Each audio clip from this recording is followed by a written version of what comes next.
নমস্কাৰ আসামিয়াৰ বুকৰ আজিৰ ভিডিঅ'টোলৈ সকলোকে স্বাগতম জনাইছোঁ আশা কৰোঁ আপোনালোকে প্ৰথমৰ পৰা আমাৰ সিৰিজটো চাই আছে যদিহে চাইছে তেনেহ'লে লাইক এটা কৰি দিবলৈ নাপাহৰিব সদায় মৰম দিয়াৰ দৰে আজিৰ ভিডিঅ'টো মৰম দিব আজিৰ ভিডিঅ'টো আপোনালোকৰ কাৰণে বহুত গুৰুত্বপূৰ্ণ কেইটামান প্ৰশ্ন উত্তৰ লৈ আহিছোঁ চ' যিসকল বন্ধু বান্ধৱী আমাৰ বিশ্বাসী বন্ধু চেনেলত আজি প্ৰথমবাৰ নতুন আহিছে চেনেলটো ছাবস্ক্ৰাইব কৰি দিবলৈ নাপাহৰিব তো বন্ধু বান্ধৱীসকল আহকচোন আজিৰ প্ৰথম প্ৰশ্নটো চাওঁ আজিৰ প্ৰথম প্ৰশ্নটো হৈছে কোন কবিৰ কবিতা মৃত্যুটো এটা শিল্প জীৱনৰ কঠিন শিলত কটা নিৰ্লোভ ভাস্কৰ্য এই কবিতাটো কাৰ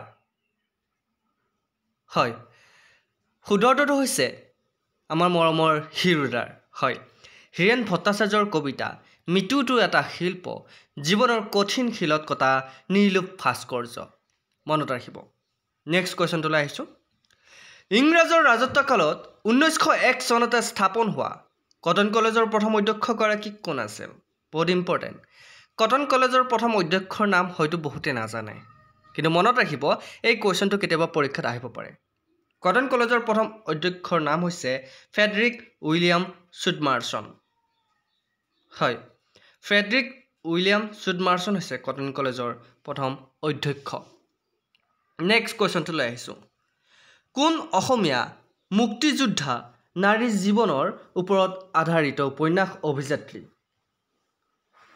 শুদ্ধটো হৈছে চন্দ্ৰপ্ৰভা শইকীয়ানী তেখেত হৈছে অসমীয়া মুক্তিযোদ্ধা নাৰী জীৱনৰ ওপৰত আধাৰিত উপন্যাস অভিযাত্ৰীৰ লেখিকা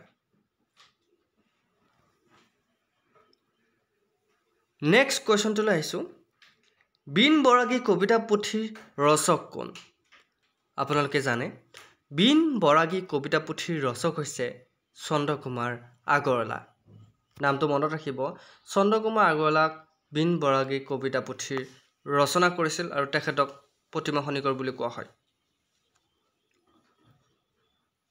নেক্সট কোৱেশ্চনটোলৈ আহিছোঁ প্ৰসিদ্ধ চিন্তাবিদ ডক্টৰ হীৰেণ গোহাঁয়ে কোনখন গ্ৰন্থৰ বাবে সন্মানীয় সাহিত্য একাডেমী বঁটা লাভ কৰিছিল শুদ্ধ উত্তৰটো হৈছে অসমীয়া জাতীয় জীৱনত মহাপুৰুষীয় পৰম্পৰা শীৰ্ষক গ্ৰন্থৰ বাবে প্ৰসিদ্ধ চিন্তাবিদ ডক্টৰ হীৰেণ গোহাঁয়ে সন্মানীয় সাহিত্য একাডেমী বঁটা লাভ কৰিছিল নেক্সট কুৱেশ্চনটোলৈ আহিছোঁ অভা উষা সভা বুলিলে কি বুজা বহুতে কেতিয়াবা এই কুৱেশ্চনটো দিয়ে যে ইয়াৰ ফুল ফৰ্মটো আপোনালোকক সুধি দিব পাৰে তেতিয়া আপোনালোকে মনত ৰাখিব অভা উষা মানে হৈছে অসমীয়া ভাষাৰ উন্নতি সাধিনী সভা আৰু মই আপোনালোকক এটা কুৱেশ্চন কৰিছোঁ যে অসমীয়া ভাষা উন্নতি সাধিনী সভা কেতিয়া গঠন কৰা হৈছিল মোক কমেণ্ট কৰি শুদ্ধ উত্তৰটো জনাব নেক্সট কুৱেশ্চনটোলৈ আহিছোঁ 2007 চনত চাপৰত অনুষ্ঠিত হোৱা অসম সাহিত্য সভাৰ অধিৱেশনৰ সভাপতি কোন আছিল এই কুৱেশ্চনটোৰ উত্তৰ হয়তো বহুতে ভুলকৈ দিয়ে ইয়াৰ শুদ্ধ উত্তৰটো হৈছে কনকসেন ডেকা তেখেত দ্বিতীয়বাৰৰ বাবে নিৰ্বাচিত হৈছিল কনকসেন ডেকা আছিল 2007 চনত চাপৰত অনুষ্ঠিত হোৱা অসম সাহিত্য সভা অধিৱেশনৰ সভাপতি চনটো কেতিয়াবা সুধি দিব পাৰে নেক্সট কুৱেশ্চনটোলৈ আহিছোঁ 2006 চনৰ অসম উপত্যকা বঁটা লাভ কৰা ব্যক্তিজন কোন আছিল 2006 চনত অসম উপত্যকা বঁটা কোনে লাভ কৰিছিল শুদ্ধ উত্তৰটো হৈছে নলিনীধৰ ভট্টাচাৰ্যই 2006 চনৰ অসম উপত্যকা বঁটা লাভ কৰিছিল নেক্সট কুৱেশ্চনটো হৈছে 2006 চনৰ চুকাফা বঁটা লাভ কৰা ব্যক্তিজন কোনে 2006 চনত চুকাফা বঁটা লাভ কৰিছিল ইয়াৰ শুদ্ধ উত্তৰটো হৈছে ৰতন থিয়ামে 2006 চনৰ চুকাফা বঁটা লাভ কৰিছিল বহুত ইম্পৰ্টেণ্ট কিন্তু এইবিলাক কুৱেশ্চন নেক্সট কুৱেশ্চনটোলৈ আহিছোঁ চিৰ চেনেহী মোৰ ভাষা জননী এই গীতটো কোনে ৰচনা কৰিছিল প্ৰায় আহি থকা সাহিত্যাচাৰ্য মিত্ৰদেৱ মহন্তই চিৰ চেনেহী মোৰ ভাষা জননী এই গীতটো ৰচনা কৰিছিল নেক্সট কুৱেশ্চনটোলৈ আহিছোঁ অসমৰ পৰা প্ৰকাশিত প্ৰথম ইংৰাজী দৈনিক কাকতখনৰ নাম কি বহুত ইম্পৰ্টেণ্ট কুৱেশ্চন হয় ইয়াৰ শুদ্ধ উত্তৰটো হৈছে দ্য আছাম ট্ৰিবিউন 1946 চনত ৰাধা গোবিন্দ বৰুৱাৰ দ্বাৰা গুৱাহাটীৰ পৰা প্ৰকাশিত হৈছিল প্ৰথম সম্পাদক হৈছিল লক্ষ্মীনাথ ফুকন বহুত ইম্পৰ্টেণ্ট হয় চ' আপোনালোকে মনত ৰাখিব কুৱেশ্চনটো নেক্সট কুৱেশ্চনটোলৈ আহিছোঁ নগাঁও জিলাৰ বৰদোৱা সত্ৰত থকা কীৰ্তন ঘৰৰ কাষত মহাপুৰুষ শ্ৰীমন্ত শংকৰদেৱৰ ভৰিৰ পতাৰ চিহ্ন থকা 100টা শিল আছে। শিলচটাক কি নামেৰে নামকৰণ কৰা হৈছে? এই কুৱেশ্যনটো আকৌ এবাৰ কৈছোঁ। নগাঁও জিলাৰ বৰদোৱা সত্ৰত থকা কীৰ্তন ঘৰৰ কাষত মহাপুৰুষ শ্ৰীমন্ত শংকৰদেৱৰ ভৰিৰ পতাৰ চিহ্ন থকা 100টা শিল আছে। শিলচটাক কি নামেৰে নামকৰণ কৰা হৈছে?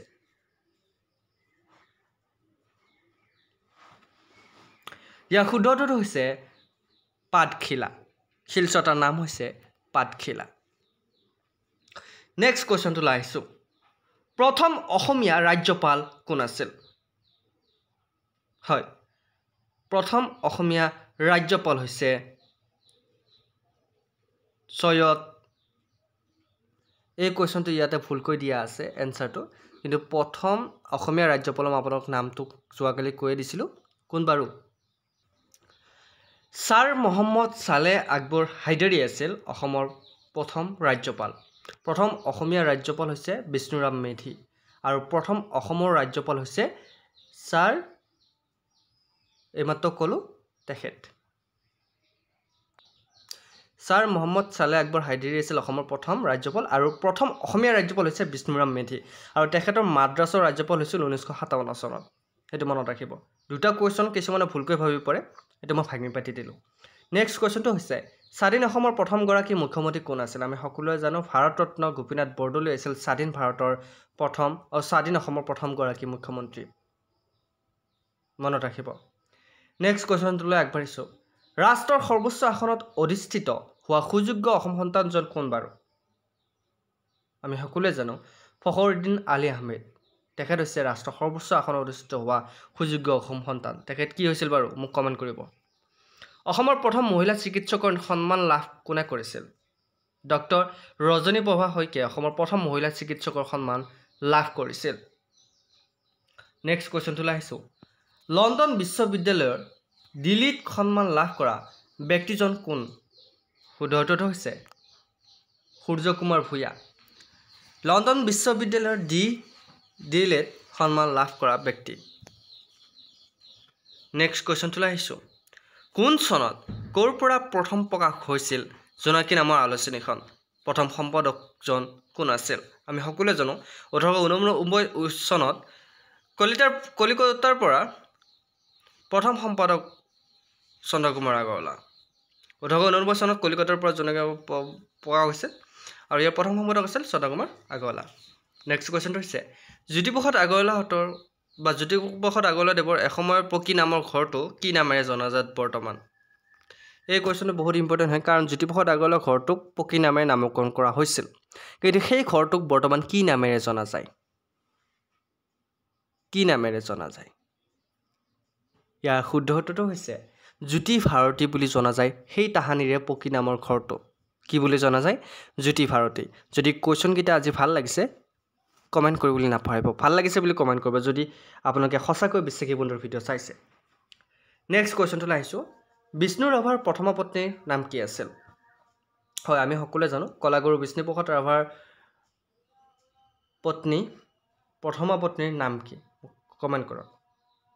শুদ্ধ উত্তৰটো হৈছে প্ৰিয়লতা দত্ত হৈছে বিষ্ণু ৰাভাৰ প্ৰথম পত্নী। নেক্সট কুৱেশ্যনটোলৈ আহিছোঁ।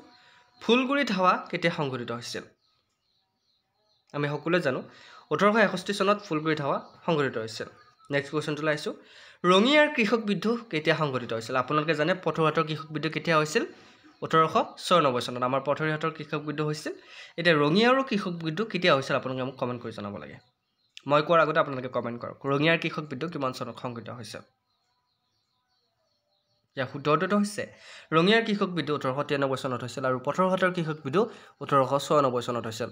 আপোনালোকে মনত ৰাখিব। এই চন দুটা কেতিয়াবা দিব পাৰে যে 1893 বুলি দি আপোনাক সুধিব পাৰে 1893 চনত কোনটো বিদ্ৰোহ হৈছিল, তেতিয়া আপোনালোকে মনত ৰাখিব লাগিব ৰঙিয়াৰ কৃষক বিদ্ৰোহ হৈছিল 1893 চনত আৰু পথৰুঘাটৰ কৃষক বিদ্ৰোহ হৈছিল 1896 চনত। নেক্সট কুৱেশ্যনটো আহিছোঁ। লাচিমা ক'ত অৱস্থিত? লাচিমা ক'ত অৱস্থিত? ইয়াৰ শুদ্ধ উত্তৰটো হৈছে উত্তৰ কামৰূপৰ সৰুক্ষেত্ৰী মৌজাত লাচিমা অৱস্থিত। বহুত ইম্পৰ্টেণ্ট কুৱেশ্যন।